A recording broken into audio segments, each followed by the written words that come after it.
The Galactic Council's emergency session had lasted 14 standard hours, and High Arbiter Zexthal's crystalline form flickered with exhaustion. The holographic displays surrounding the chamber showed the same devastating reality from every angle. Humanity had done the impossible again. "The gates are sealed," Admiral Vorth announced, his 6 arms gesturing helplessly at the tactical displays. "Every single Stargate in the Terran sector has been locked down with quantum encryption barriers. No ship should be able to pass through. No energy signature should penetrate. It's mathematically impossible."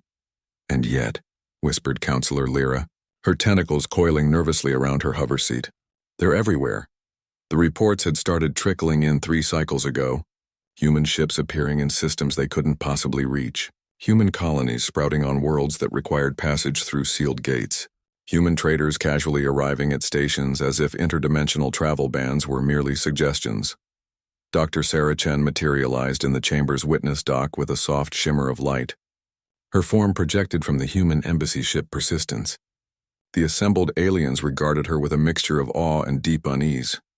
"Dr. Chen," High Arbiter Zexthal's voice resonated like singing crystal, "perhaps you could explain how your species continues to spread across the galaxy despite our security measures." Sarah smiled, the expression somehow both innocent and predatory. "You slammed the front door, Arbiter. But humans have a saying, when one door closes, we find a window. Or in this case, we make our own." She gestured, and a holographic display materialized showing the quantum structure of a sealed Stargate. "Your barriers are impressive, truly, but they're based on the assumption that travelers need to use the gate's intended function. The gates are the only method of faster-than-light travel," Admiral Vorth protested. "Without them, crossing galactic distances would take millennia. For you, perhaps." Sarah's smile widened. "But humans are excellent at creative problem-solving. We noticed something interesting about your quantum locks. They seal the dimensional aperture. Yes, but they actually create tiny fissures in space-time, where the energy bleeds through." The chamber fell silent except for the ambient hum of life support systems. "You're exploiting the flaws in our own security system," Counselor Lyra breathed. "We prefer to think of it as alternative navigation," Sarah replied cheerfully. "Those quantum fissures you create? They're microscopic, sure, smaller than an atom. But human engineers have developed something we call probability threading.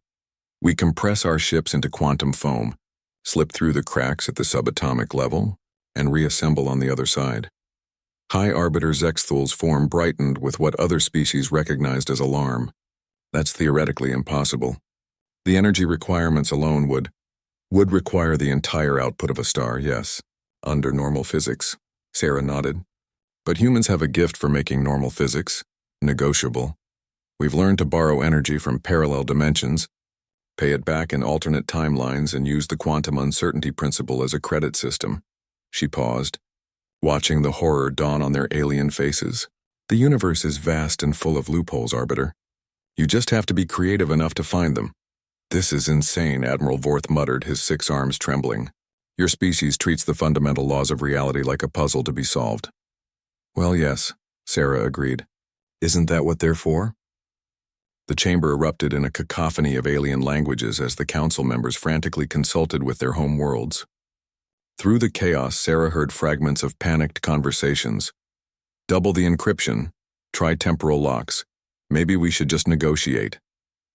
When order was finally restored, High Arbiter Zexthal addressed her directly. "Dr. Chen, what would it take for your species to respect our security measures?" Sarah pretended to consider this carefully. "Well, we could agree to use official channels for all our travel needs. But we'd need the gate network to be fully operational and unrestricted. Can't respect security measures that don't let us through, after all." "You're holding the entire galaxy hostage," Counselor Lyra accused. "Hostage?" Sarah looked genuinely surprised. "We're just going about our business. Trading, exploring, settling new worlds. If your security measures happen to be inadequate to stop us, well, perhaps they weren't very good security measures to begin with." The truth hung in the chamber like a bitter medicine none of them wanted to swallow. They had tried to cage humanity, and humans had simply walked through the bars. High Arbiter Zexthal's form dimmed to a defeated gray. "Very well. The Galactic Council will consider reopening certain Stargate routes for human vessels. All routes, Sarah corrected gently. Partial access won't work. Our ships are already everywhere, remember? We're just asking for the convenience of using the front door instead of crawling through your basement windows. After another hour of debate, the vote was unanimous. The Great Seal was lifted and the stargates hummed back to life across the galaxy. As Sarah's projection faded, she left them with one final thought. Oh, an arbiter? You might want to check your quantum encryption algorithms. We may have left a few improvements in your security system. Consider it a gift between friends. The chamber fell silent as the implications sank in. Humanity hadn't just broken their locks. They had picked them so thoroughly that they now held copies of all the keys. In the depths of space, human ships continued their eternal dance between the stars, no longer confined by gates or barriers, or the small imaginations of species who thought the universe had rules that couldn't be bent.